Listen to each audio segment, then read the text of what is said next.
Hello everyone, welcome to the subject planet. जैसे कि हम लोग प्रिपरेशन कर रहे हैं यूजीसी नेट के लिए, जिसमें आज रहने वाला है आपका डे 7 और डे 6 तक के हम लोगों ने अलग अलग टॉपिक को डिस्कस किया है। तो उम्मीद करती हूँ आप लोगों ने पहले की वीडियोस को देख के रखा होगा। एंड अगर आपने नहीं देखा है तो प्लीज़ प्लेलिस्ट में चेकआउट करिए। पेपर 1 एंड पेपर 2 के जो भी इंपॉर्टेंट टॉपिक्स हो सकते हैं, ठीक है। मैंने एक सीरीज स्टार्ट की है टॉपिक वाइज वीडियोज़ की, पेपर 1 एंड पेपर 2 दोनों के लिए, राइट। तो आज डे 7 रहने वाला है। इससे पहले की जो डे 6 था वहां पे हम लोगों ने टाइप अप्रोच को डिस्कस किया था। मैंने आप लोग को बताया भी था, जब हम पर्सनालिटी थ्योरीज ऑफ पर्सनालिटी की बात करते हैं तो वहां पे type approach and trait approach, ठीक है, दो डिफरेंट डिफरेंट अप्रोचेस हैं। उसको हम लोग यहाँ पे यूज करते हैं जब हम इसका फर्दर हम क्लासिफिकेशन करते हैं, ठीक है। जैसे हमने इसका फर्दर क्लासिफिकेशन किया है यहाँ पे, तो कौन सी ऐसी थ्योरीज हैं जो टाइप अप्रोच को अडॉप्ट करती हैं, या फिर कौन सी ऐसी थ्योरीज हैं जो ट्रेट अप्रोच को अडॉप्ट करती हैं, ठीक है। तो अलग अलग, इससे पहले हम लोगों ने हिप्पोक्रेट्स, क्रशमर, शेल्डन एंड जंग की टाइपोलॉजी को पढ़ लिया है। तो अभी तक जिन लोगों ने उस सेशन को नहीं देखा है तो प्लीज उसे जाकर के जरूर देखिएगा, बिकॉज मैंने पूरा एक डिटेल में वो सेशन कराया है, ठीक है। मैं टॉपिक वाइज वीडियोस जो भी आप लोग को करा रही हूँ उसमें पूरा डिटेल में है, ये नहीं कीवर्ड्स में, पूरा डिटेल में ही मैंने उस चीज को करा के रखा है। तो आज का सेशन में हम लोग डिस्कस करेंगे theories adopting the trait approach, मतलब कौन कौन सी ऐसी थ्योरीज हैं जिन्होंने ट्रेट अप्रोच को अडॉप्ट किया है। तो जिसमें नाम आता है आपका आलपोर्ट की थ्योरी का, केटल्स का एंड इजैंग की थ्योरी का, ठीक है। जब हम आलपोर्ट की थ्योरी की बात करते हैं तो फंक्शनल ऑटोनॉमी है, प्रोपियम कंसेप्ट है ना, और कार्डिनल ट्रेट है, सेंट्रल ट्रेट है, कॉमन ट्रेट्स हैं, ठीक है, सेकेंडरी ट्रेट्स हैं। उसके अलावा केटल में बात करते हैं सरफेस स्टेट और सोर्स स्टेट आते हैं। इजैंक्स में भी इसी तरीके से आपका आ जाता है साइकोसिडम, न्यूरोसेटिज्म, ठीक है। चलो फिर स्टार्ट करते हैं। ये सारी चीजों को ऑलरेडी मैं आप लोग के साथ डिस्कस कर चुकी हूँ, उम्मीद करती हूँ आप लोगों ने सेशन को देख लिया होगा। चलो, फर्स्ट ऑफ ऑल हम यहाँ पे समझेंगे ट्रेट अप्रोच, ठीक है। पहली चीज आपसे क्वेश्चन यहाँ से भी पूछ लेते हैं कि ट्रेट अप्रोच होता क्या है ना। जब हम ट्रेट थ्योरी की बात कर रहे हैं तो ट्रेट का मतलब पता होना चाहिए। ट्रेट मतलब पर्सनालिटी, ठीक है। अगर जनरल टर्म्स में बात करूं तो ट्रेट का मतलब होता है personality. In the simplest sense, by the trait we mean a mode of behaviour, मतलब क्या, mode of behaviour which is manifested in a number of life situation consistently. It is distinguishable relatively enduring way in which one individual varies from other. मतलब simple सी चीज यही है। मैं अगर trait की बात करूं, मैं सिर्फ अपने अगर ट्रेट की बात करूं तो मेरा एक जो मोड ऑफ बिहेवियर है, मतलब जिस तरीके से मैं बिहेव करती हूँ हमेशा रेगुलरली, ठीक है, चाहे रैंडम हो चाहे कहीं पे भी, कॉन्शियसली या फिर अनकॉन्शियसली, जिस तरीके से मैं बिहेव करती हूँ, दूसरों के साथ रहती हूँ, वो मेरा क्या है, एक तरीके का ट्रेट है, ठीक है। जो कि मेरी लाइफ में कैसा है या फिर मेरी पर्सनालिटी में वो कंसिस्टेंट है, ठीक है। तो ट्रेट में भी define as a property within the individual that account for his unique, ठीक है, but relatively stable reaction to the environment. मतलब ये जो जैसे मेरा मोड ऑफ बिहेवियर जो है, या फिर बातचीत करने का जो तरीका है, या फिर बोलने का जो तरीका है, या फिर जब मैं बोलती हूँ, जैसे अभी वीडियो विजिबल नहीं है बट जब भी वीडियो विजुअल होगी तो आप इस चीज को नोटिस करोगे, मेरे मेरे हैंड का मूवमेंट बहुत ज्यादा होता है बोलने के दौरान, राइट। तो ये एक तरीके का मेरा ट्रेट है। मैं जनरली भी अगर बात करती हूँ तो मेरे हैंड का मूवमेंट रहता है, तो ये भी एक तरीके का ट्रेट है यहाँ पे, ठीक है। तो ऑलपोर्ट ने इन ट्रेट्स को बोला ये एक यूनिक होते हैं, हर इंडिविजुअल के अंदर यहाँ पे यूनिक ट्रेट होता है, ठीक है, जो उसके बिहेवियर को डिटरमाइन कराता है। समझ रहे हो, अगर जैसे कोई भी एक यूनिक ट्रेट है तो वो क्या बताएगा, इस इंडिविजुअल का इस तरीके का बिहेवियर होता है जो कि कंसिस्टेंट होता है ना। हम ऐसे ही ट्रेट नहीं बोल देते कि आज मैंने ऐसे बिहेव किया, कल मैं दूसरी तरीके से दूसरे लोग को मैं जैसे दूसरे लोग बिहेव कर रहे उनकी तरह बिहेव करने लगूं, नहीं, ठीक है। जो कंसिस्टेंट है, जो रियल पर्सनालिटी है, वो हमारे अंदर कैसा होता है, परमानेंट होता है और कंसिस्टेंट होता है। तो एक तरीके से इसीलिए traits are consistent personality characteristics and behaviours manifested in a different situation, right. ये चीजें हैं। अब जैसे हम यहाँ पे बात करते हैं ऑलपोर्ट की ट्रेट थ्योरी के बारे में। जब हम ऑलपोर्ट की, जस्ट एक सेकेंड, अब ऑलपोर्ट की ट्रेट थ्योरी की में बात करने से पहले पहले हम यहाँ पे ये समझ लेते हैं, यहाँ पे जब हम ऑलपोर्ट के बारे में यहाँ पे बात करते हैं, जैसे ऑलपोर्ट ने कई सारी डेफिनेशंस को दिया है अपनी, ठीक है। सबसे पहले हम यहाँ पे बात करेंगे स्ट्रक्चर ऑफ पर्सनालिटी, जहाँ पे ऑलपोर्ट ने उन्हें जब स्ट्रक्चर की बात करते हैं पर्सनालिटी की, तो उससे बोला है साइकोफिजिकल सिस्टम भी बोला है, डायनेमिक ऑर्गेनाइजेशन भी बोला है, और यूनिक एडजस्टमेंट टू इन्वायरमेंट भी बोला है, ठीक है। देखो यहाँ पे, देखो यहाँ पे, देखो दे रखा हुआ है, ठीक है, ये इनकी एक डेफिनेशन है, मैं भी इसको एक्सप्लेन करूंगी। ठीक है, तो ऑलपोर्ट ने जब स्ट्रक्चर ऑफ पर्सनालिटी के बारे में बात करते हैं तो इन्होंने बोला according to the Allport personality is the dynamic organisation within the individual of दो psychophysical system that determine his unique adjustment to his environment. ये आप जरूर ध्यान रखिएगा, ये जो डेफिनेशन है, ये जो बात है, ये किसने कही है? डायनेमिक ऑर्गेनाइजेशन, मतलब पर्सनालिटी को डायनेमिक ऑर्गेनाइजेशन किसने बोला है? ऑलपोर्ट ने बोला है। ठीक है, तो यहाँ पे कई सारे एस्पेक्ट देखने को मिलते हैं, लाइक साइकोफिजिकल सिस्टम है ना, इन्वायरमेंट से यूनिक एडजस्टमेंट होता है इन्वायरमेंट के टूवर्ड्स, और डायनेमिक ऑर्गेनाइजेशन होता है। तो वो हर एक एस्पेक्ट के बारे में इन्होंने बात की। ऑलपोर्ट ने पर्सनालिटी को बोला कि ये एक साइकोफिजिकल सिस्टम है। साइकोफिजिकल सिस्टम कहने का मतलब क्या है? अब ये ऑलपोर्ट का मैंने बहुत डिटेल में, इससे पहले मैंने जब डिटेल में आप लोग को सेशन करवाया था, वहां पे भी मैंने इस कंटेंट को ऐड ऑन नहीं किया है। ठीक है, कुछ ही मतलब कुछ कंटेंट ऐसे हैं जो वहां पे ऐड ऑन नहीं है, जो कि मैंने यहाँ पे ऐड कर दिए हैं। तो प्लीज बहुत ढंग से समझिएगा, ऑलपोर्ट का पूरा पूरा कंसेप्ट मैंने यहाँ पे डाल दिया है।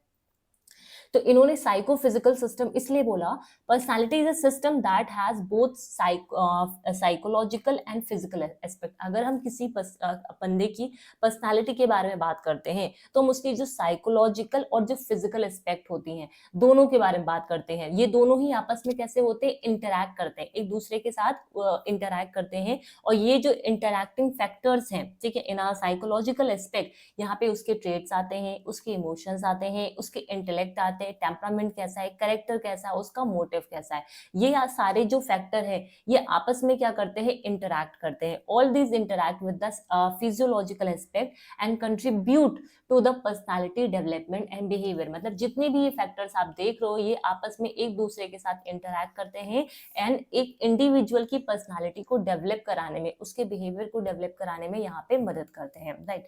फिर ऑलपोर्ट ने इसको बोला डायनेमिक ऑर्गेनाइजेशन। डायनेमिक ऑर्गेनाइजेशन कहने का मतलब है different element of psychological system are independent but function in interlocking manner. मतलब जैसे हम साइकोलॉजिकल सिस्टम की बात करते हैं, जैसे हमारे ऑर्गन्स की अगर हम बात करें तो हर ऑर्गन का अलग अलग फंक्शन होता है और वो इंडिपेंडेंट फंक्शन होता है, बट ये एक जो जब भी ये फंक्शन करते हैं तो एक इंटरलॉकिंग मैनर में करते हैं with physiological and other system and among themself are subject to change. However this change, अब ये जो चेंज हो रहा है, can takes place in gradual manner over a longer period of time. तो ये डायनेमिक ऑर्गेनाइजेशन, मतलब सिंपल सी बात ये है कि जितने भी साइकोलॉजिकल सिस्टम्स हैं, ठीक है, उसके जो भी डिफरेंट डिफरेंट एलिमेंट है, वो है तो इंडिपेंडेंट, ठीक है, इंडिपेंडेंटली फंक्शन, मतलब इंडिपेंडेंट होते हैं, बट वो एक साथ वर्क करते हैं, जिससे धीरे धीरे एक इंडिविजुअल की जो पर्सनालिटी होती है ग्रेजुअल वे में, ठीक है, लॉन्गर पीरियड ऑफ टाइम लगता है, बट धीरे धीरे वहां पे वो चेंजेस आते हैं उसके अंदर। यूनिक एडजस्टमेंट टू इन्वायरमेंट की अगर बात करें, every individual is characterized by the dynamic organization, है ना, of his psychological trait that make his adjustment. The reason for this is that experiences of every person unique and therefore their reaction to the environment is also unique. जाहिर सी बात है, environment के toward मेरा जो reaction होगा वो unique होगा, आपका जो reaction होगा वो unique होगा, because हम लोगों के अलग अलग experiences रहे हैं। तो वही बोला है कि हर individual, हम सभी individual की बात करते हैं तो वहां पे क्या है, वो डायनेमिक ऑर्गेनाइजेशन है ना, मतलब ऑर्गेनाइजेशन है उनकी साइकोलॉजिकल ट्रेट्स का, ठीक है। तो इसी से उनका एक यूनिक एडजस्टमेंट होता है टुवर्ड्स द इन्वायरमेंट, ठीक है, हर किसी का। और इसके पीछे रीजन क्या है? क्योंकि हर किसी का अपना एक एक्सपीरियंसेस होता है, ठीक है, अपना एक पर्सनल वो वे होता है, तो इसीलिए वो यूनिक होता है। It is a well known that identical twins, जैसे हम आइडेंटिकल ट्विंस की बात करें, जैसे यूनिक एडजस्टमेंट टू इन्वायरमेंट की बात की गई, चाहे मैं हूँ चाहे आप हो, हर इंसान का एक इन्वायरमेंट के साथ जो एडजस्टमेंट है वो अलग होता है। जैसे आइडेंटिकल ट्विंस की भी बात करें, दिखने में वो सेम होंगे, ठीक है, सेम टाइम पे बॉर्न हुए होंगे, सारी चीजें सेम होंगी, ठीक है, सेम एग से फर्टिलाइज हुए हैं, बट कहीं ना कहीं इनके अंदर वेरिएशन होता जरूर है, ठीक है, कोई ना कोई हो सकता है इनके बिहेवियर में चेंज हो, या फिर इनके बातचीत करने की तरीके में चेंज हो, कुछ ना कुछ यहाँ पे चेंजेस आपको जरूर देखने को मिलते हैं। तो ये यूनिक एडजस्टमेंट टू इन्वायरमेंट का एक एग्जांपल है यहाँ पे। क्लियर है बात? बोलो, ये समझ में आया? ये हमने बात की है स्ट्रक्चर ऑफ पर्सनालिटी की। तो ध्यान रखिएगा, जब भी मैं स्ट्रक्चर ऑफ पर्सनालिटी की बात करूँ तो यहाँ पे साइकोफिजिकल सिस्टम उन्होंने बोला है, डायनेमिक ऑर्गेनाइजेशन बोला है, unique adjustment to the environment बोला है, ठीक है। उसके बाद आता है ट्रेट और डिस्पोजिशन। अब ये ट्रेट और डिस्पोजिशन क्या है? ट्रेट और लिखा है, ट्रेट बोलूं या फिर डिस्पोजिशन बोलूं। According to the Allport, traits constitute the basic unit of individual personality. मतलब अगर ऑलपोर्ट के हिसाब से देखा जाए, ये जो ट्रेट है, ठीक है, ट्रेट का मतलब क्या है, ये एक बेसिक यूनिट है। ट्रेट का मतलब क्या, मैं बोली अगर मैं बोल रही हूँ ये सामने वाले का ये ट्रेट है, तो वो उसकी क्या बता रहा है, उसकी पर्सनालिटी का एक बेसिक यूनिट बता रहा है। He define trait as the predisposition. इन्होंने ट्रेट को बोला कि ये प्री डिस्पोजिशन होता है to respond and react in the same और similar manner to stimuli in the environment. According to him there are the two types of trait. मतलब हम यहाँ पे 3 तरीके के हैं, बट यहाँ पे मेजरली इन्होंने ट्रेट को 2 टाइप में डिवाइड किया। एक बोला इन्होंने कॉमन ट्रेट, एक बोला इन्होंने पर्सनल ट्रेट या फिर डिस्पोजिशन। ध्यान रखिएगा कि मतलब जब हम इसकी बात करते हैं यहाँ पे ट्रेट में, तो ऑलपोर्ट ने ट्रेट को 2 पार्ट में डिवाइड किया। एक कॉमन ट्रेट हो गया और एक पर्सनल ट्रेट हो गया। जब भी हम कॉमन ट्रेट की बात करते हैं, कॉमन ट्रेट क्या, कॉमन ट्रेट कहने का मतलब क्या है, जो मतलब कैसे बताऊं इसको मैं,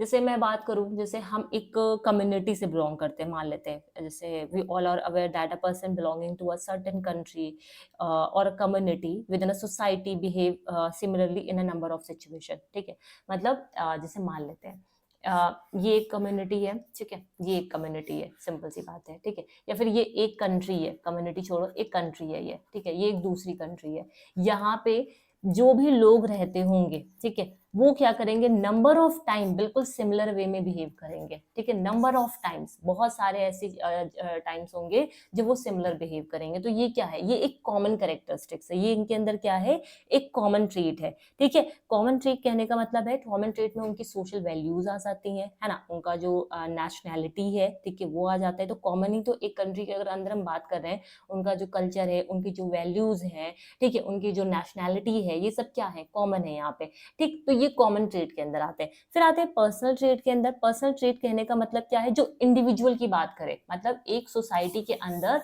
4 बंदे रहते हैं, समझ रहे हो, कितने बंदे रह रहे हैं, 4 बंदे। हर इंसान का यहाँ पे क्या है, एक अपना यूनिक ट्रेट है, ठीक है, अपना एक यूनिक कैरेक्टरिस्टिक है। तो ये ये किसके अंदर आता है, पर्सनल ट्रेट के अंदर आता है।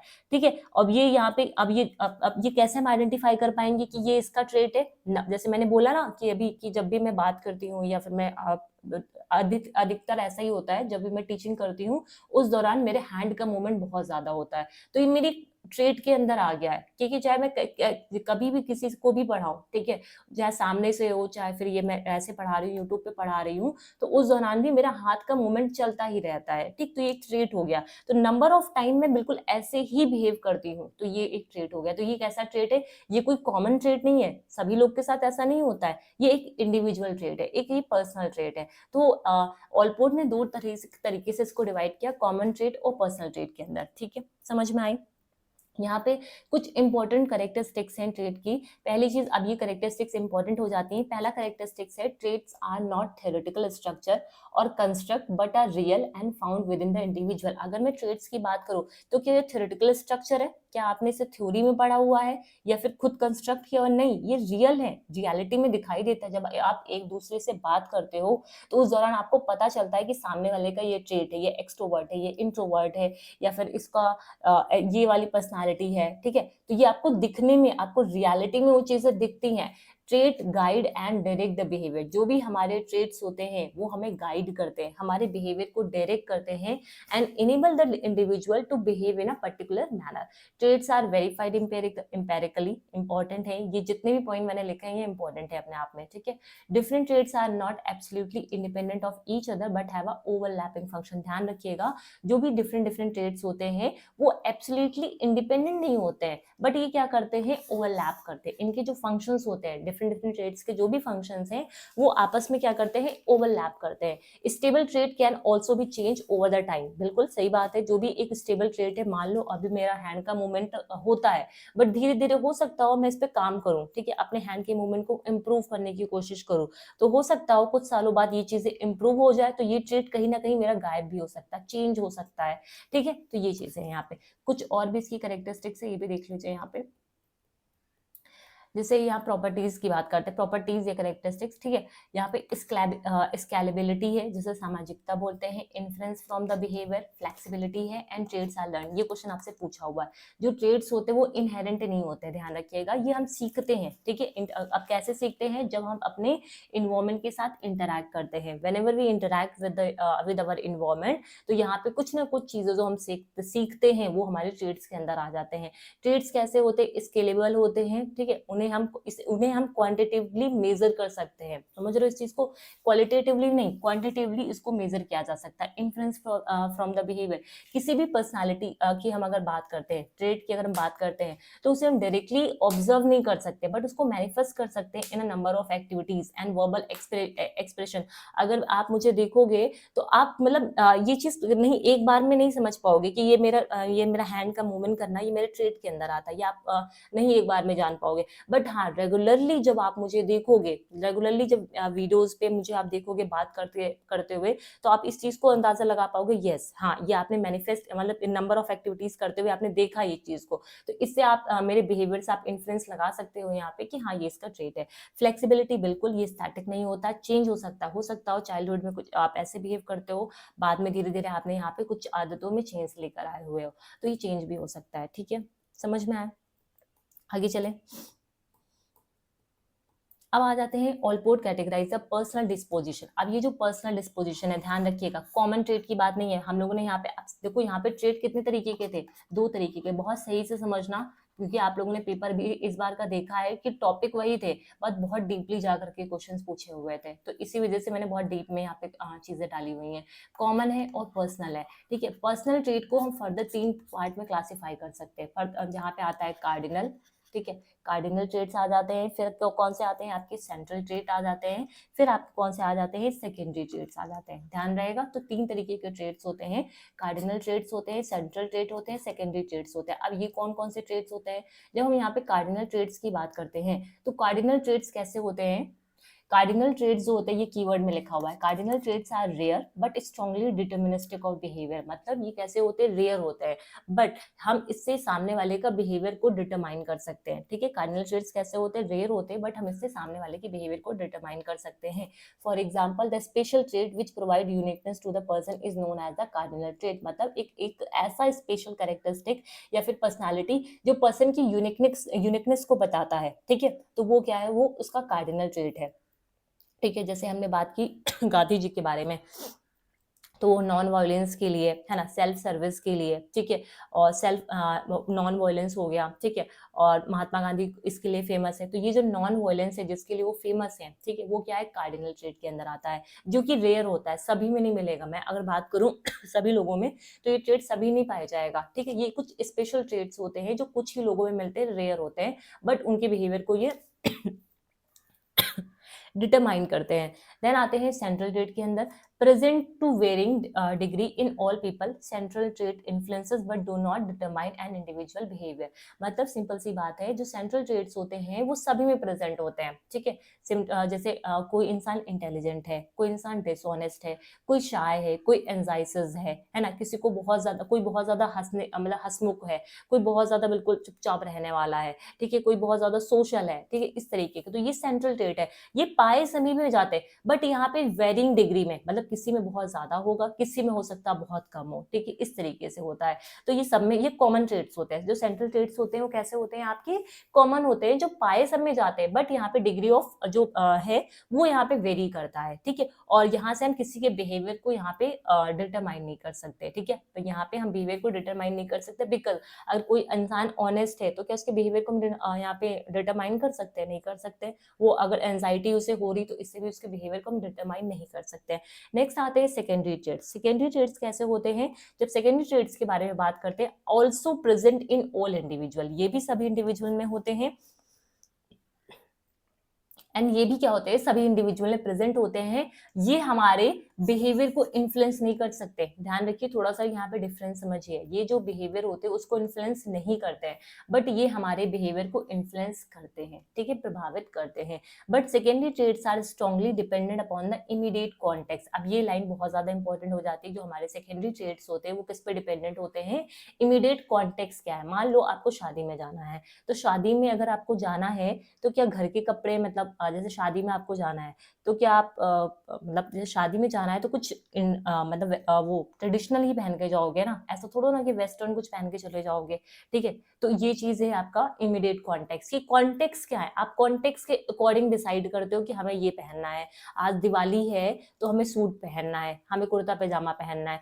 आज हमारे कॉलेज में फेयरवेल है तो हमें यहाँ पे पैंट शर्ट पहनना है और हमें यहाँ पे जींस टी शर्ट पहननी है, ठीक है। तो ये क्या है? आपके इमीडिएट जो कॉन्टेक्स्ट होता है उस पर डिपेंड करता है, ठीक है। तो ये होते हैं सेकेंडरी ट्रेड्स। समझ में आई बात? ठीक है। Secondary traits are sometimes related to the attitude और प्रेफरेंस। थोड़ा सा एक बार मैं फिर से इसको एक्सप्लेन कर दे रही हूँ। जो भी हमारे ट्रेड्स होते हैं वो दो तरीके के होते हैं। एक होता है कॉमन ट्रेड, एक होता है हमारा पर्सनल ट्रेड। जब हम कॉमन ट्रेड के बारे में बात करते हैं तो कॉमन ट्रेड कैसे ट्रेड्स होते हैं जो जनरली मतलब जैसे हम एक कम्युनिटी के बारे में बात कर रहे हैं, ठीक है, एक कंट्री के बारे में बात कर रहे हैं, तो यहाँ पे जितने भी लोग होंगे उनके अंदर सेम कैरेक्टरिस्टिक्स होंगी, ठीक है, सेम। बहुत सा जब भी नंबर ऑफ टाइम्स हम बात करेंगे तो सिमिलर कैरेक्टरिस्टिक्स को ये शो करेंगे। जैसे उनकी सोशल वैल्यूज क्या है, उनकी नेशनैलिटी क्या है, ठीक है, उनकी मतलब बोलने चालने का तरीका क्या है, ये सारी चीजें होती हैं, ठीक है। फिर हम आते हैं पर्सनल ट्रेड के अंदर। पर्सनल ट्रेड एक इंडिविजुअल की जो यूनिकनेस होती है, ठीक है, वो पर्सनल ट्रेड के अंदर आ जाता है। पर्सनल ट्रेड को फर्दर हम क्लासीफाई करते हैं कार्डिनल में, सेंट्रल में एंड सेकेंडरी में। कार्डिनल ट्रेड्स कैसे होते हैं? रेयर होते हैं, सभी में नहीं पाए जाते हैं, लेकिन स्ट्रांगली डिटर्मिनिस्टिक होते हैं बिहेवियर के लिए। सेंट्रल ट्रेड सभी में पाए जाते हैं, बट ये हमारे बिहेवियर को इन्फ्लुएंस बिल्कुल भी नहीं करते हैं, ठीक है। बट और दूसरी चीज, ये वेरिंग डिग्री में पाए जाते हैं। ऐसा नहीं है कि किसी में कोई इंसान है तो इसमें जो कार्डिनल ट्रेड है इसमें हो सकता है बहुत ज्यादा हो, इसमें हो सकता है थोड़ा कम हो, ठीक है, इस तरीके। सेकेंडरी जो ट्रेड्स होते हैं वो जो हमारा इमीडिएट कॉन्टेक्स्ट होता है उस पर डिपेंडेंट होते हैं, ठीक है। क्लियर? Clear everyone? समझ में आया? मैंने बहुत आसान शब्दों में बताने की कोशिश की हुई है। अब यहाँ पे आते हैं प्रोपियम की बात करते हैं, ठीक है। एक है वर्ड, ठीक है, यहाँ पे प्रोपियम का भी यूज किया गया, इससे काफी सारे क्वेश्चंस भी पूछे गए हैं। जब हम प्रोपियम के बारे में बात करते हैं, Allport clarified that personality important है, ध्यान रखिएगा। पर्सनालिटी इज नॉट, मैंने जब डिटेल में कंटेंट कराया वहां पे भी इस चीज को कराया हुआ है। Allport clarified that personality is not bundle of unrelated trait। इन्होंने बोला जो पर्सनालिटी है is not a bundle of unrelated traits, ठीक है, ये बंडल नहीं है unrelated traits का, but they are trait in a personality which have between them consistency, unity and integration। मतलब इन्होंने बोला ये जो हमारी पर्सनालिटी है वो वहाँ पे unrelated traits का एक बंडल नहीं है कि यहाँ पे ये है, यहाँ पे ये है, यहाँ पे ये, नहीं नहीं, ऐसा नहीं है। ये क्या, जो हमारी पर्सनालिटी है वो यूनिक है, वो एक कंसिस्टेंट है, परमानेंट है। उनके बीच में क्या होता है? डिफरेंट डिफरेंट जो ट्रेड्स हैं उनके बीच में इंटीग्रेशन होता है, यूनिटी होता है, तो वो है personality. This implies that personality has a clear organisation. मतलब पर्सनालिटी का क्या होता है? एक क्लियर ऑर्गेनाइजेशन होता है, स्ट्रक्चर होता है। मैंने अभी इससे पहले स्ट्रक्चर बताया ना आप लोगों को कि डायनेमिक ऑर्गेनाइजेशन है, डायनेमिक ऑर्गेनाइजेशन है, साइको फिजिकल सिस्टम है, यूनिक एडजस्टमेंट है एनवायरमेंट से। तो एक क्लियर ऑर्गेनाइजेशन स्ट्रक्चर आपको देखने को मिल रहा है ना, जिसके कुछ प्रिंसिपल्स होते हैं जो उसको गवर्न करते हैं। This entire organisation was called. अब ये जो पूरा ऑर्गेनाइजेशन है जिसमें डिफरेंट डिफरेंट जो ट्रेड्स हैं वो फंक्शनिंग कर रहे हैं एक मैनर में, एक मैनर्ड वे में, ठीक है, तो वो क्या है? हमारा ये पूरा जो ऑर्गेनाइजेशन है इसे ये ऑलपोर्ट ने क्या बोला? प्रोप्रियम बोला है, ठीक है। पूरे ऑर्गेनाइजेशन को जहाँ पे जो ट्रेड्स हैं पर्सनालिटी के वो एक दूसरे के साथ इंटीग्रेटेड है, कंसिस्टेंट है, यूनिटी है, आप यूनाइटेड है, ठीक है, एक क्लियर ऑर्गेनाइजेशन है, पूरा स्ट्रक्चर है, ठीक है, जो हम यहाँ पे देख रहे हैं, तो वो क्या है? हमारा प्रोपियम है। According to the Allport it develops through the 7 stages. अब इन्होंने बोला अब ये जो प्रोपियम है ना, ये जो पूरा स्ट्रक्चर है उसे 7 स्टेजेस में डेवलप किया जा सकता है। अब मैंने यहाँ पे, अब जब हम बात करेंगे जैसे 7 स्टेजेस के बारे में, तो इसके अंदर भी बहुत सारी चीजें हैं, बट उसको आप लोग को नहीं ध्यान रखना है, बट इसके नाम और जो ईयर है वो याद रखना है।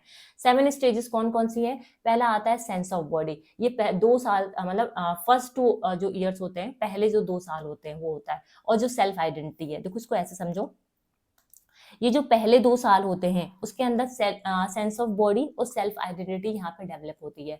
फिर आते हैं 2 से 4 साल में सेल्फ स्टीम आता है। फिर 4 से 6 साल में आपको सेल्फ एक्सटेंशन और सेल्फ इमेज आता है। फिर आता है आपका 6 से 12 साल में रैशनल कॉपिंग और प्रोप्रिएट स्ट्राइविंग आता है। ठीक है, ध्यान रहेगा। तो 6 स्टेजेस में हमारा ये पूरा ऑर्गेनाइजेशन डेवलप करता है। Clear everyone? समझ में आया? बोलो, ये चीज समझ में आई ना कि क्या होता है? नेक्स्ट आते हैं। फिर इन्होंने बोला डायनेमिक, है ना। अब हम यहाँ पे बात करते हैं dynamics of personality. Dynamics of personality में इन्होंने फंक्शनल ऑटोनॉमी के बारे में बात की, साइकोलॉजिकल मैच्योरिटी के बारे में बात की, कॉन्शियस एंड अनकॉन्शियस जो मोटिवेशंस होते हैं उनके बारे में बात की। डायनेमिक्स ऑफ पर्सनालिटी की बात करें, what are the various factor underlying the functioning of an individual personality is a question. मतलब कौन कौन से वेरियस फैक्टर्स हैं जो इंडिविजुअल की पर्सनालिटी को फंक्शन कराने में मदद करती है, एक तरीके का क्वेश्चन है। ठीक है, इसको आंसर करने के लिए यहाँ पे पर्सनालिटी ने यहाँ पे ऑलपोर्ट ने 3 बेसिक कंसेप्ट दिए। 3 बेसिक कंसेप्ट कौन से दिए? पहला बोला फंक्शनल ऑटोनॉमी, दूसरा बोला कॉन्शियस एंड अनकॉन्शियस मोटिवेशन, तीसरा बोला यहाँ पे साइकोलॉजिकल मेच्योरिटी। जब फंक्शनल ऑटोनॉमी की बात करते हैं, functional autonomy is a basic to Allport original idea of trait theory where he stated that personality is a system that is growing dynamically. बहुत अच्छी तरीके से समझिएगा यहाँ पे कि बोला यहाँ पे where he stated that personality is a system that is growing dynamically or by motivation। इन्होंने बोला कि जो पर्सनालिटी है ये एक ऐसा सिस्टम है जो डायनेमिकली ग्रो कर रहा है और बाय द मोटिवेशन ये ग्रो करता है। उसके अलावा जो सबसे इंपॉर्टेंट लाइन यहाँ पे है, ऑलपोर्ट जी कहते हैं कि जो एक इंडिविजुअल का पास्ट होता है ना, वो पास्ट है। ऑलपोर्ट ने पास्ट में बिल्कुल इंडिविजुअल के पास्ट में बिल्कुल भी फोकस नहीं किया। इन्होंने बोला कि इंडिविजुअल का पास्ट कुछ भी नहीं है। ठीक है, वो एक इंडिविजुअल का पास्ट हमारे प्रेजेंट स्टेटस को कॉम्प्रिहेंड नहीं कर सकता। ठीक है, Allport did not concentrate on individual past to comprehend their present status. He stated that past is past. Very important line इन्होंने बोला, past is past and today's जो मोटिव्स होते हैं वो कैसे हैं, हमारे ऑटोनॉमस है फ्रॉम द पास्ट। यहाँ पे पास्ट का कोई लेना देना नहीं है। अगर हमें सामने वाले की प्रेजेंट सिचुएशन या स्टेटस को जानना है तो हमें उसके पास्ट को देखने की जरूरत नहीं है। ठीक है, जो हमारा आज का जो मोटिव है वो इंडिपेंडेंट है, ऑटोनॉमस है हमारा पास्ट से। तो ये इन्होंने बात की थी फंक्शनल ऑटोनॉमी में, ध्यान रखिएगा। ठीक है, अब फंक्शनल ऑटोनॉमी को यहाँ पे 2 तरीके से डिराइव मतलब क्लासिफाई कर सकते हैं। एक होते हैं प्रिजर्वेटिव फंक्शनल ऑटोनॉमी, एक होता है प्रोप्रिएट फंक्शनल ऑटोनॉमी। जो प्रिजर्वेटिव फंक्शनल ऑटोनॉमी होता है, प्रिजर्वेटिव कहने का मतलब it refers to a various behaviour in which a person continues to indulge. मतलब देखो ऐसा समझो ना, इसको मैं समझाने की कोशिश करूँ, जैसे अरे जो लोग अल्कोहल वगैरह पीते हैं, समझ रहे हो, मतलब जैसे मानो कि एक पर्सन ने हैबिट डेवलप कर ली कि हमें रोज रात में ड्रिंक करना है। ठीक है, ड्रिंक करना है, उसने एक अपने अंदर एक हैबिट डेवलप की है ना। एक उसने क्या किया, अपने अंदर एक हैबिट डेवलप कर लिया कि मुझे रोज रात में अल्कोहल पीना है। क्यों पीना है? बिकॉज मुझे इससे कोई प्रॉब्लम नहीं होगा। समझ रहा हो, क्यों पीना है? बिकॉज इससे हमें कोई प्रॉब्लम नहीं होगा। ठीक है, तो ये क्या है, आपका प्रिजर्वेटिव फंक्शनल ऑटोनॉमी है। ये क्या है? प्रिजर्वेटिव फंक्शनल ऑटोनॉमी है। This refers to a various behavior in which a person continues to indulge. These behavior really have no purpose at the present moment। मतलब कोई पर्पस है रात में अल्कोहल पीने का? नहीं ना, लेकिन फिर भी वो पीते हैं। ठीक है, तो इस तरीके का जो बिहेवियर होता है जिसमें वो इंडल्ज रहते हैं, ठीक है, because of sheer habit,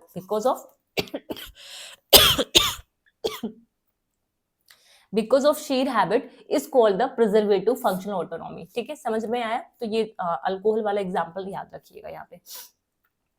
next आते हैं प्रोप्रिएट फंक्शनल ऑटोनॉमी की बात करते हैं। It refers to the values that the person hold. मतलब जब हम इसकी बात करते हैं प्रिजर्वेटिव की, प्रिजर्वेटिव कहने का मतलब एक हमने हैबिट को डेवलप कर लिया है कि ये मतलब ऐसी एक हैबिट डेवलप कर लिया है जिससे हमें प्रेजेंट में कोई फायदा नहीं है, कोई रीजन नहीं है अल्कोहल पीने का, लेकिन फिर भी हम पीते हैं। ठीक है, बिकॉज मुझे ऐसा लगता है इससे कोई प्रॉब्लम नहीं है, ये हमारी हैबिट बन गई है, तो ये इस हैबिट को मैंने डेवलप कर दिया है। तो ये प्रिजर्वेटिव फंक्शनल ऑटोनॉमी के अंदर आता है।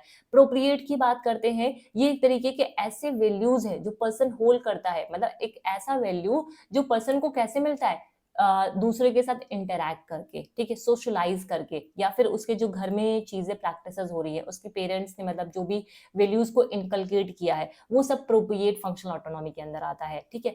तो values that the person hold, this comes out by about as a result of socialisation and children practices in which parents incorporate values of honesty हो गया, हार्ड वर्क हो गया, डिलीजेंस हो गया, जेनरोसिटी हो गया, कंपैशन हो गया, ये सारी चीजें। या फिर चिल्ड्रन कुछ गलत काम करता है तो उसे रिवॉर्ड और पनिशमेंट भी देने की बात आती है यहाँ पे। अब ये जो प्रोप्रिएट फंक्शनल ऑटोनॉमी है, इसको कंट्रोल कैसे किया जा सकता है? अगर इसे कंट्रोल करना है तो उसके लिए 3 बेसिक प्रिंसिपल्स होते हैं। पहली चीज है प्रिंसिपल ऑफ ऑर्गेनाइजेशन, दूसरी चीज है प्रिंसिपल ऑफ मास्टरी, तीसरी चीज है प्रिंसिपल ऑफ प्रोप्रिएट पैटर्निंग। याद रहेगा, नाम इंपॉर्टेंट है, ये चीज ध्यान रखिएगा। यहाँ पे जो नाम है वो यहाँ पे इंपॉर्टेंट हो जाता है। प्रिंसिपल ऑफ जो मास्टरी है, या फिर इसे कॉम्पिटेंस भी बोल सकते हैं, मतलब प्रिंसिपल ऑफ मास्टरी को हम लोग यहाँ पे क्या बोल सकते हैं, कॉम्पिटेंस भी इसको बोला जाता है। यहाँ इसका मतलब क्या है, एक person a person efforts to satisfy his need at higher cognitive level and higher level of satisfaction. मतलब प्रिंसिपल ऑफ मास्टरी, सिंपल से कहने की बात क्या है कि एक पर्सन क्या करता है, इफर्ट लगाता है उसकी जो बेसिक नीड है, उसकी जो मोटिव्स हैं, उसको फुलफिल करने के लिए, जिससे वो सेटिस्फाई हो पाए, ठीक है, ये होता है। हो सकता हो उस चीज में वो मास्टर ना हो, बट फिर भी वो क्या करता है, उस वेरियस सिचुएशन के साथ यहाँ पे डील करता है। तो ये है प्रिंसिपल ऑफ मास्टरी। देन आते हैं प्रिंसिपल ऑफ ऑर्गेनाइजिंग में। Here the organizing refers to the organizing of one's energy into the different activities. ध्यान रखिएगा, ये ऑर्गेनाइजिंग का मतलब क्या है कि एक पर्सन के, एक इंडिविजुअल की एनर्जी को डिफरेंट डिफरेंट एक्टिविटीज में हम क्या कर रहे हैं, ऑर्गेनाइज करा रहे हैं। According to the propriate functional autonomy, the energy is organize into the many novel and creative activities, ठीक है। तो ये किसके अंदर आता है, प्रिंसिपल ऑफ ऑर्गेनाइजिंग के अंदर आता है, जहां पे हम एक आदमी, एक पर्सन की वो एनर्जी है, उसको हम डिफरेंट डिफरेंट सिचुएशन में क्या कर रहे हैं, यहाँ पे एक्टिविटीज में हम क्या कर रहे हैं, इंडल्ज कर रहे हैं, ठीक है, यूज कर रहे हैं, ऑर्गेनाइज कर रहे हैं। फिर आते हैं प्रिंसिपल ऑफ प्रोप्रिएट पैटर्निंग में। प्रिंसिपल ऑफ प्रोप्रिएट पैटर्निंग कहने का मतलब क्या है, self is the most important in the प्रोप्रिएट। जब भी हम प्रोप्रिएट पैटर्निंग की बात करेंगे तो ये जो सेल्फ होता है वो बहुत ज्यादा इंपॉर्टेंट हो जाता है किसी भी इंडिविजुअल के लिए, ठीक है। नेक्स्ट आते हैं, अब इतना ही जानना है, बहुत ज्यादा डिटेल में यहाँ पे जानने की जरूरत नहीं है, ठीक है। अब आ जाते हैं next, conscious and unconscious motivation. ये भी यहाँ पे यूज किया गया था ऑलपोर्ट में, कॉन्शियस एंड अनकॉन्शियस मोटिवेशन, ठीक है। कॉन्शियस और अनकॉन्शियस जो माइंड होता है वो सिगमंड फ्रॉइड में बात की गई थी, बट यहाँ पे जो मोटिवेशन है, ठीक है, वो किसने यूज किया था, ऑलपोर्ट ने।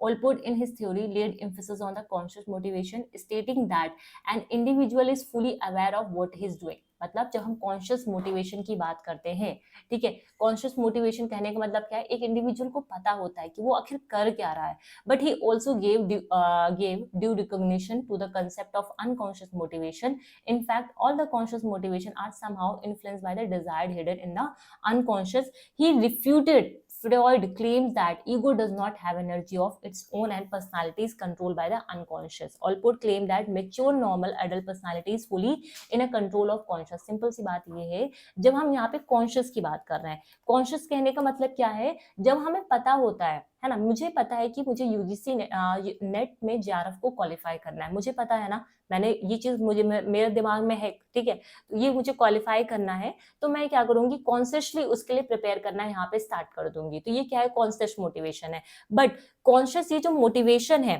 ना, मुझे जेआरएफ को क्वालिफाई करना है, तो ये क्या है, एक मोटिवेशन है जो अनकॉन्शियसली मेरे दिमाग में चल रहा है। अनकॉन्शियसली जो मेरे दिमाग, मतलब ये जो कॉन्शियस मोटिवेशन आता है ना, वो भी अनकॉन्शियसली जो मोटिवेशन होता है उसकी वजह से ही आता है, क्योंकि अनकॉन्शियसली मेरे दिमाग में चल रहा है कि भाई मुझे जेआरएफ निकालना है, बिकॉज जेआरएफ जब तक नहीं निकलेगा तब तक पीएचडी में एडमिशन अच्छी जगह नहीं मिल पाएगा, ठीक है। तो अनकॉन्शियसली मेरे दिमाग में चल रहा है, जिससे मैं कॉन्शियसली, ठीक है, कॉन्शियसली मैं यहाँ पे क्या करूंगी, एफर्ट डालूंगी, कॉन्शियसली मैं एफर्ट डालूंगी, जिससे मेरा यहाँ पे जेआरएफ क्वालिफाई हो जाए, ठीक है, या फिर नेट मेरा यहाँ पे क्वालिफाई हो जाए। तो ये है कॉन्शियस एंड अनकॉन्शियस मोटिवेशन का कंसेप्ट। क्लियर, समझ में आया।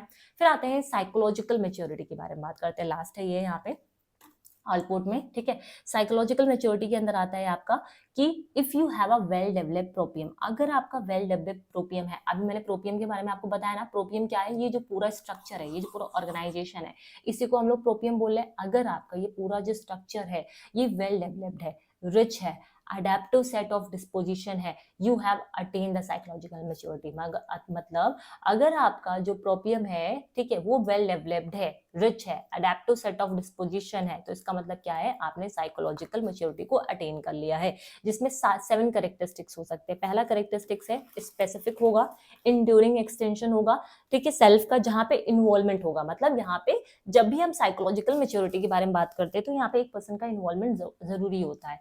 डिपेंडेबल टेक्निक्स वो होती हैं for warm relating to the others, ठीक है, जहाँ पे ट्रस्ट है, एम्पैथी है, जेन्युइननेस है, टॉलरेंस है, ये सारी चीजें आती हैं। इमोशनल सिक्योरिटी होती है, सेल्फ एक्सेप्टेंस होता है, हैबिट ऑफ रियलिस्टिक परसेप्शन होता है ना, problem centredness, development of problem solving skills है, सेल्फ ऑब्जेक्टिफिकेशन है ना, उसके अलावा यूनिफाइंग फिलोसफी ऑफ लाइफ, ठीक है, हर मतलब एक लाइफ को देखने का नजरिया बदल जाता है, एक यूनिक वे हो जाता है, including a particular value of orientation, differentiated religion sentiments and a personalised consciousness, ठीक है।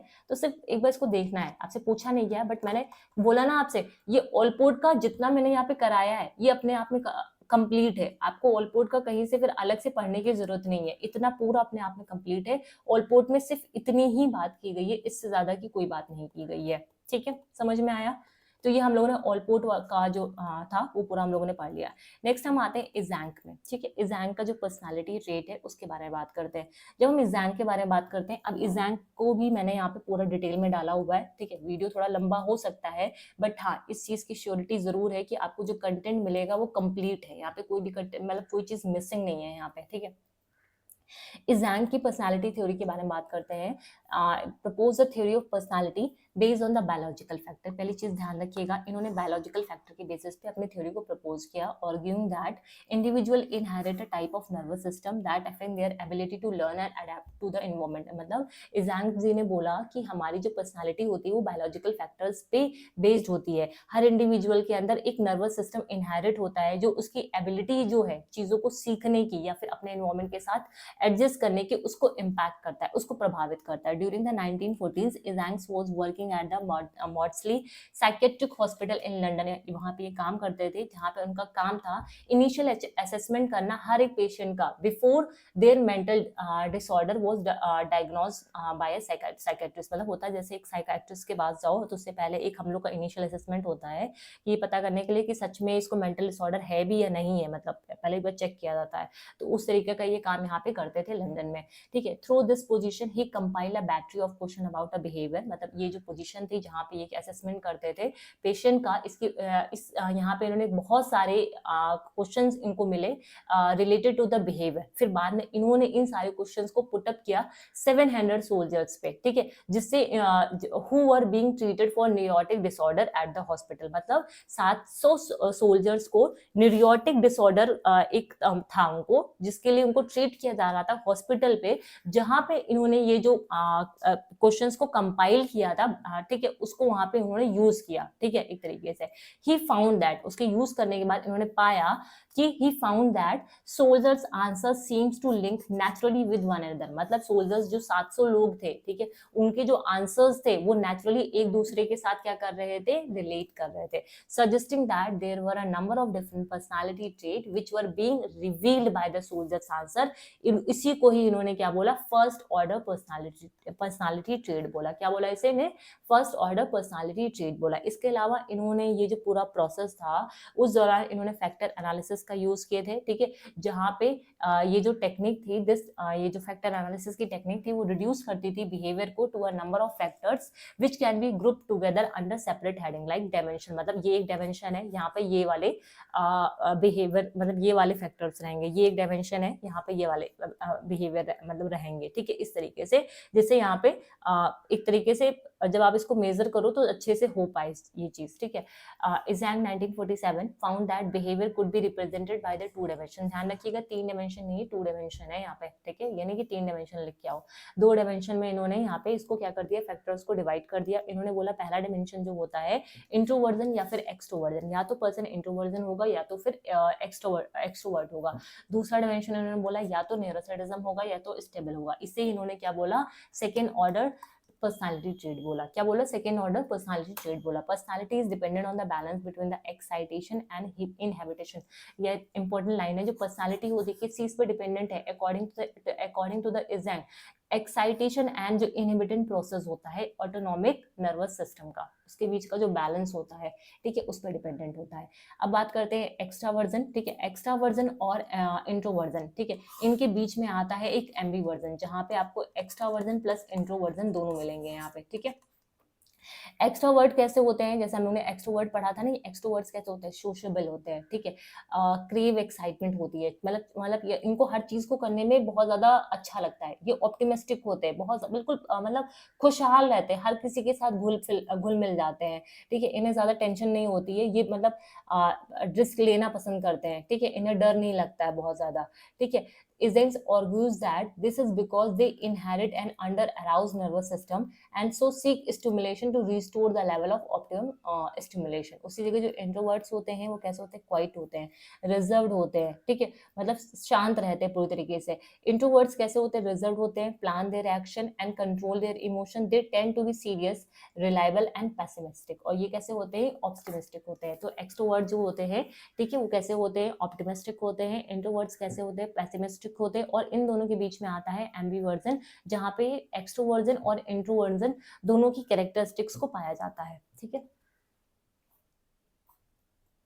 फिर आते हैं न्यूरोसिटिज्म और स्टेबिलिटी की बात करते हैं, ठीक है। न्यूरोसिटिज्म और स्टेबिलिटी के बारे में बात करें, a person level of neuroticism is determined by the reactivity of their sympathetic nervous system. मतलब एक पर्सन का जो न्यूरोसिटिज्म है, न्यूरोसिटिज्म कहने का मतलब क्या है? उसका जो इमोशनल लेवल है वो हम कैसे डिटरमाइन कर सकते हैं? Bye there systematic nervous sympathetic nervous system, उसका जो सिंपैथेटिक जो नर्वस सिस्टम है उसके थ्रू, ठीक है। A stable person nervous system will generally be less reactive. एक स्टेबल पर्सन का जो नर्वस सिस्टम होता है वो जनरली कैसा होता है? लेस रिएक्टिव होता है to the stressful situation, remaining calm and level और हेडेड। मतलब सिंपल सी बात है, मान लेते हैं एक नॉर्मल पर्सन है, ठीक है, कोई भी अगर स्ट्रेसफुल सिचुएशन आ जाता है तो कैसे काम करता है? बिल्कुल काम होकर के, अच्छे से सोच समझ करके, ठीक है, सारी चीजों को अच्छे से होता नहीं, नाप जोक करके सही से बिल्कुल, तब वो डिसीजन लेता है, ठीक है। लेकिन सम वन हाई इन न्यूरोसिटिज्म, लेकिन कोई ऐसे लोग जिनका जो न्यूरोसिटिज्म है वो हाई है,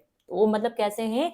अनस्टेबल है, ठीक है। वो क्या करेगा? बहुत ज्यादा मतलब घबरा जाएगा, ओवर रिएक्ट करने लगेगा जो भी सिचुएशन है उसके सामने, ठीक है। सिचुएशन बहुत छोटी सी है बट वो क्या करेगा? ओवर रिएक्ट करेगा, डर जाएगा, उसे गुस्सा आएगा, बहुत ज्यादा मतलब इमोशनल हो जाएगा, रोने लगेगा, ठीक है, चिल्लाने लगेगा, बहुत अपसेट हो जाएगा। तो वो कब होगा? जब वो अनस्टेबल होगा। मतलब एक जो ये जो लेवल है न्यूरोसिटिज्म का, ठीक है, वो डिटरमाइन कैसे कर सकते हैं? Bye the reactivity of there sympathetic nervous system. मतलब उसका जो सिंपैथेटिक नर्वस सिस्टम कैसे रिएक्ट करता है, ठीक है, उस पर डिपेंड करता है, ठीक है। अगर लेस न्यूरोसिटिज्म है, मान लेते हैं लेस न्यूरोसिटिज्म है या फिर स्टेबल पर्सन है, उस केस में कैसा रहेगा? बिल्कुल वो शांत रहेगा। लेकिन जहां पे मोर न्यूरोसिटिज्म है, ठीक है, मोर न्यूरोसिटिज्म कहने का मतलब क्या है? अनस्टेबल है पूरी तरीके से पर्सन, वो डर जाएगा, ओवर रिएक्ट करेगा, गुस्सा करेगा, परेशान हो जाएगा बहुत ज्यादा, ठीक है। तो ये सारी चीजें इसके अंदर आती है। फिर आता है साइकोसिटिज्म या फिर नॉर्मलिटी की बात करते हैं यहाँ पे, ठीक है। Eysenck's 1966 later added a third trait. ध्यान रखिएगा, पहले कितने डायमेंशन थे? 2 डायमेंशन थे,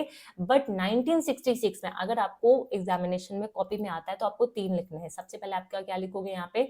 एक्स्ट्रावर्जन, इंट्रोवर्जन या फिर न्यूरोसिटिज्म और साइकोसिटिज्म, ठीक है, ध्यान रखिएगा। ये जो साइकोसिटिज्म था ये बाद में ऐड हुआ है, तीसरा डायमेंशन, जिसे हम लोग साइकोसिटिज्म बोलते हैं। Characterize by the lacking of empathy, being cruel, being a loner, aggressive and troublesome. This has been related to high level of testosterone. ये टेस्टोस्टेरोन एक तरीके का वो होता है, क्या बोलते हैं, अरे ये जो उस पे पाया जाता है, मेल में पाया जाता है ये, ठीक है।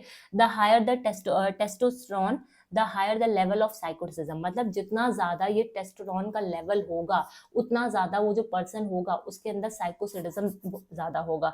With low level related to the more normal balance person. मतलब सिंपल सी बात है, अगर हायर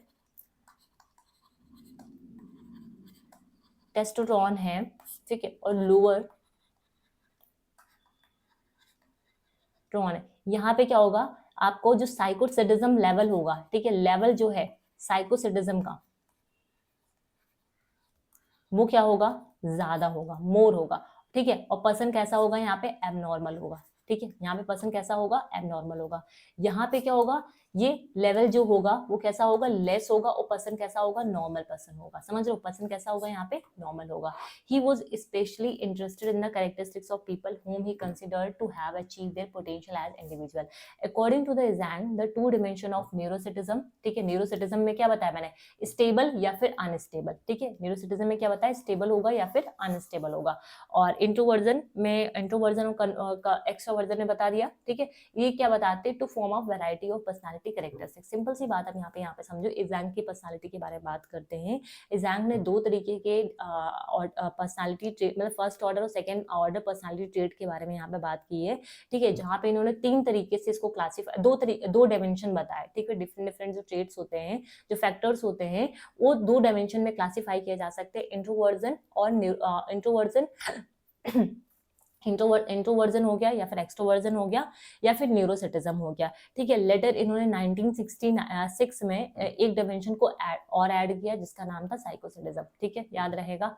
ठीक, अब जैसे हम लोगों ने, जब हमने वो पढ़ा था हिपोक्रेट्स वाला, ठीक है, हम लोगों ने पढ़ा था ना, melancholic, choleric, sanguine, phlegm, yellow bile, red bile, black bile, है ना, ये पढ़ा था ना। तो जैसे ये है, जैसे ये जो फेज है, समझ रहे हो इस चीज को, ये वाला फेज, ये है एक्सट्रोवर्टेड, ठीक है, ये है इंट्रोवर्टेड, ठीक है। इंट्रोवर्टेड और अनस्टेबल के अंदर ये सारी कैरेक्टरिस्टिक्स आपको देखने को मिलेगी। अनस्टेबल और एक्सट्रोवर्टेड के अंदर इस तरीके की कैरेक्टरिस्टिक देखने को मिलेगी। इंट्रोवर्टेड और स्टेबल के अंदर इस तरीके की कैरेक्टरिस्टिक्स देखने को मिलेंगी।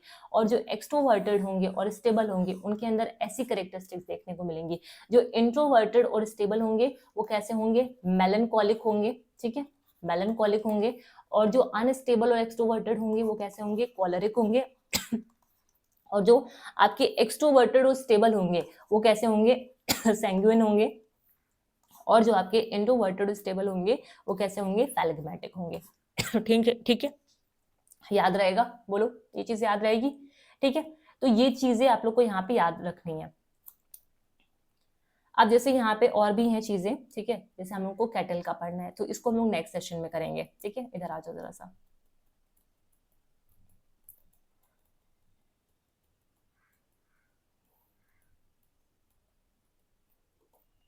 जैसे हम लोगों ने ऑल पोर्ट कर लिया, अच्छा कैटल्स ही रह गया ना, चलो कर लेते हैं, ज्यादा टाइम नहीं लगेगा, थोड़ा वीडियो लंबा हो जाएगा, बट कर लेते हैं, ठीक है। तो हमारा जो टाइप अप्रोच है वो कंप्लीट हो जाएगा, अदरवाइज फिर रह जाता ना, इस वजह से, ठीक है।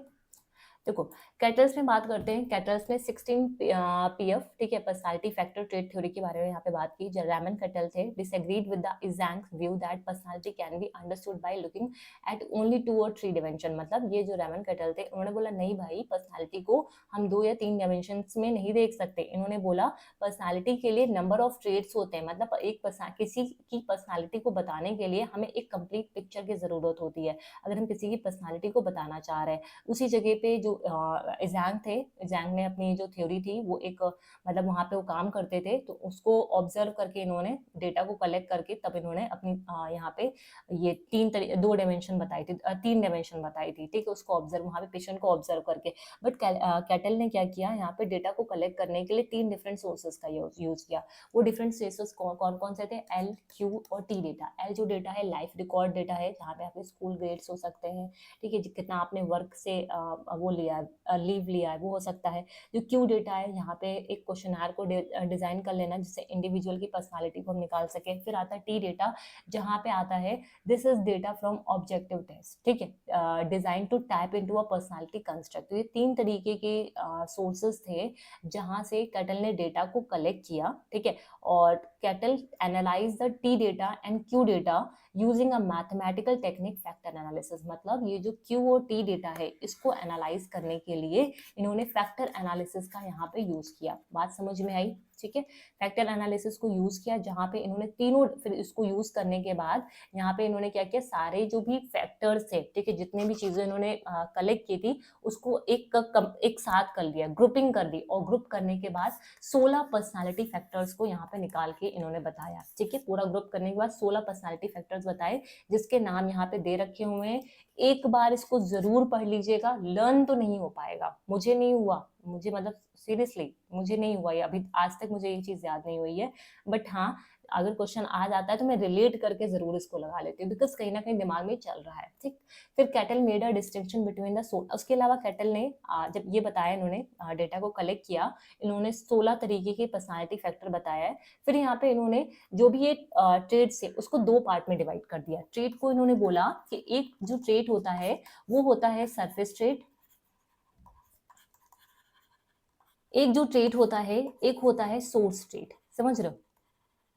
इसको फर्दर और क्लासिफाई किया है। जब हम सरफेस ट्रेड्स की बात करते हैं तो वो इजिली आइडेंटिफाई किया जा सकता है। ठीक है, मतलब ऊपर ऊपर से होता है ना, जैसे एक सरफेस लेवल होता है, ऊपर से हमने देखा हाँ भाई ये एक्सट्रोवर्ट है, ये बहुत अच्छा है, ये बहुत ज्यादा ऑनेस्ट है, ठीक है, इसको ये ऐसे चलता है, ये ऐसे बिहेव करता है, मतलब ऊपर ऊपर से मैंने देख करके पहचान लिया। लेकिन जो सोर्स ट्रेट होते हैं वो लेस विजिबल होते हैं, ठीक है, to other people and appear to underlie several different aspect of behaviour. मतलब सरफेस ट्रेड जो होते हैं वो इजिली आप देखो, होता है एक दो मुलाकात आप एक दो लोग मतलब जब लोगों से करते हो तो थोड़ा सा एक आपको आइडिया लग जाता है ना कि हाँ ये सामने वाला इंसान ऐसा है, तो वो उसकी सरफेस ट्रेड है। बट जब एक साथ इकट्ठे आप उसके साथ रहने लगते हो तो भाई समझ में आता है नहीं नहीं, जो मैंने पहले सरफेस पे देखा था वो नहीं, सच में वो उसकी कैरेक्टरिस्टिक नहीं है, उसकी सोर्स स्टेट अलग है जो लेस विजिबल है, जो कभी कभी कुछ सिचुएशन पे दिखती है, जहाँ पे उसके एक डिफरेंट एस्पेक्ट हमें देखने को मिलता है, उसकी जो बिहेवियर है, ठीक है,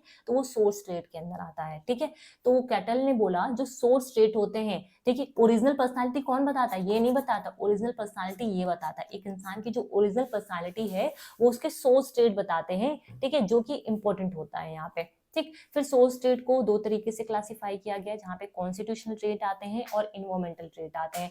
जो कॉन्स्टिट्यूशनल ट्रेट्स होते हैं that are derive from the biological and physiological जो कंडीशन होती है, एक पर्सन की जो बायोलॉजिकल और फिजियोलॉजिकल कंडीशन है उससे हम यहाँ पे कॉन्स्टिट्यूशनल ट्रेट्स निकालते हैं। देन इन्वायरमेंटल ट्रेट्स की बात करते हैं, ये कैसे होते हैं? इन्वायरमेंटल मोल्डेड ट्रेट्स बोलते हैं, ऐसे मोल्ड ट्रेट बोलते हैं। ठीक है, इससे हम ये कैसे होते हैं? जो हमारे फिजिकल और सोशल एनवायरनमेंट होता है उससे आते हैं हमें। ठीक है, फिर अब ये जो सोर्स ट्रेट है इसको फर्दर हम तीन तरीके से और क्लासिफाई कर सकते हैं। वो किसके बेसिस पे? मोडालिटी के बेसिस पे। किसके बेसिस पे? मोडालिटी के बेसिस पे। एबिलिटी ट्रेट हो गया, टेम्परामेंट ट्रेट हो गया, डायनेमिक ट्रेट हो गया। एबिलिटी ट्रेट क्या होता है? जो पर्सन की स्किल्स है, ठीक है, किसी भी डिजायर्ड गोल को अचीव करने के लिए एक पर्सन की जो सेट ऑफ स्किल्स होती है, कैसे उस चीज को परस्यू करे कि उसका डिजायर्ड गोल उसको मिल जाए, वो एबिलिटी ट्रेट के अंदर आता है। टेम्परामेंट ट्रेट कैसा होता है? जहाँ पे पर्सन मतलब उसके जो स्वभाव के लक्षण नहीं होते, बहुत जल्दी रोने लगता है, बहुत जल्दी मतलब खुश हो जाता है ना, बहुत तेजी से काम करने लगता है, ये सब क्या उसके स्वभाव है। फिर आता है डायनेमिक। डायनेमिक कैसा होता है? मोटिवेशनल एलिमेंट होता है हमारे बिहेवियर का, ह्यूमन बिहेवियर का। ठीक है, याद रहेगा, बोलो। तो ये चीजें हो गई आपकी। ठीक है, उम्मीद करती हूँ मैंने बहुत डिटेल में सच में डिटेल में डालने की कोशिश की है कि जैसे एक भी पॉइंट आप लोग को यहाँ पे जब टॉपिक वाइज आप करो तो आपका एक भी पॉइंट छूटे नहीं है यहाँ पे। ठीक है, जैसे हम लोगों ने अब ये दो चीजें कर ली हैं, इधर आओ, हम लोगों ने इसको पूरा कंप्लीट कर लिया है, इसको पूरा कंप्लीट कर लिया है। जो नेक्स्ट सेशन रहने वाला है वो थोड़ा और लंबा हो जाएगा, बिकॉज हम इन दोनों को एक साथ कवर करेंगे यहाँ पे। ठीक है, ये दोनों जो भी हैं साइको, जैसे फ्रॉइड का कंसेप्ट जब मैं कराऊंगी तो पूरा कंप्लीट करा दूंगी यहाँ पे। ठीक है, अच्छा, कैटल्स में भी जैसे क्रिस्टलाइज है, फ्लूइड इंटेलिजेंस है, वो मैंने यहाँ पे नहीं डाला है। ठीक है, क्योंकि वो इंटेलिजेंस के बारे में, मतलब कैटल ने इंटेलिजेंस को दो तरीके से डिवाइड किया था, वो फ्लूइड था और क्रिस्टलाइज था, बट हम यहाँ पे सिर्फ पर्सनालिटी की बात कर रहे थे, तो मैंने पर्सनालिटी वाला ही एस्पेक्ट यहाँ पे डाला हुआ है।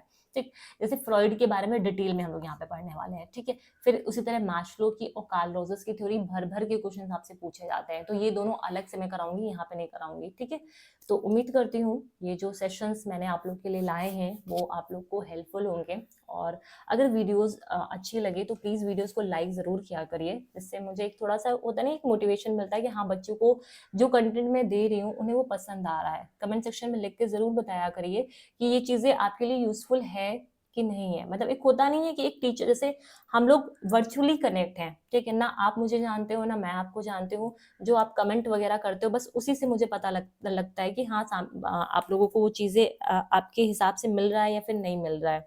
ठीक है, तो प्लीज़ कमेंट करके बताया करिए कि ये चीज़ें मतलब आपके लिए यूज़फुल हैं, आपको स्टडीज़ में हेल्प कर रही हैं या फिर नहीं कर रही हैं, है ना? जो भी है, ठीक है, पॉजिटिव या नेगेटिव जो कुछ भी है, आप प्लीज़ कमेंट सेक्शन में लिख के ज़रूर बताया करिए। एंड अगर इन्फॉर्मेटिव लगे तो वीडियोज़ को लाइक, एंड जिन लोगों ने अभी तक चैनल को सब्सक्राइब नहीं किया है, सब्सक्राइब ज़रूर कर दीजिएगा। एंड मोस्ट इम्पोर्टेंट, जिन लोगों ने अभी तक टेलीग्राम ग्रुप को नहीं ज्वाइन किया है, गाइस टेलीग्राम ग्रुप को जरूर से ज्वाइन कर लो, बिकॉज अल्टरनेट डे पे, ठीक है, आपको एक DI एंड RC मैं प्रैक्टिस करने के लिए वहां पे देती हूँ। तो अगर आप DI और RC को प्रीवियस ईयर के PYQ के जो DI और RC उसको प्रैक्टिस करना चाहते हो, बिकॉज एक दिन में देखो, अगर मैं बोलूँ मैं DI की एक क्लास ले लूंगी और आपका DI पूरा कवर हो जाएगा, नहीं होगा, ठीक है, बिल्कुल सच्चाई है। जब तक आप खुद से प्रैक्टिस नहीं करोगे, आप किसी भी प्लेटफॉर्म पे जाओ, अगर सिर्फ ये सोचो कि मैं एक दिन में एक क्लास लेकर के बिल्कुल सीख जाऊंगा, नहीं होगा भाई, आपको प्रैक्टिस करनी ही पड़ेगी DI और RC के लिए।